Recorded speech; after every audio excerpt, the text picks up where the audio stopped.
Hi everyone. ఒక పూర్ణాంకం నుండి భిన్నాన్ని తీసేసే క్రమంలో ఇక్కడ 25 వస్తువులు ఉన్నాయి. అందులో నుండి చూడండి 24 వస్తువులు మన దగ్గర పెట్టుకోవాలా. ఇక్కడ 1/4 మాత్రమే తీసేస్తున్నాం. అంటే ఇంతకుముందు గత క్లాసులో చెప్పినాను అన్నమాట.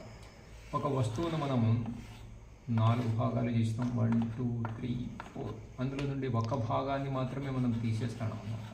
అప్పుడు ఎన్ని భాగాలు మిగులుతాయి? 3/4. అదేవిధంగా ఇక్కడ 30 వస్తువులు ఉన్నాయి, 1/5 తీసేస్తున్నాం. అంటే 29 వస్తువులు అటే ఉంటాయి. ఇక్కడ ఈ వస్తువు దీన్ని 5 భాగాలు చేస్తున్నాను అన్నమాట. అందులో నుండి ఒక భాగం తీసేస్తున్నాం. ఇంకెంత మిగిలింది? 4/5 మిగిలింది. అంటే 4/5. ఇక్కడ 15 వస్తువులు ఉన్నాయి.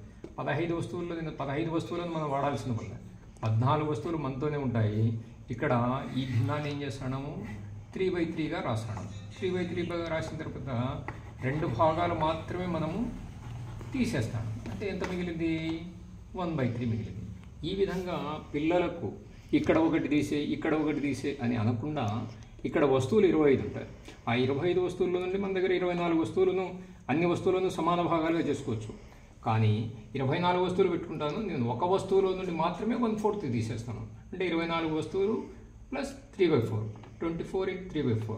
ఇదే విధంగా 29 4/5, 14 1/3. ఈ విధంగా చాలా సింపుల్గా పిల్లలకు అర్థమయ్యే విధంగా చెప్తే విద్యార్థులకు ఉపయుక్తంగా ఉంటుందని ఆశిస్తూ థ్యాంక్ యూ.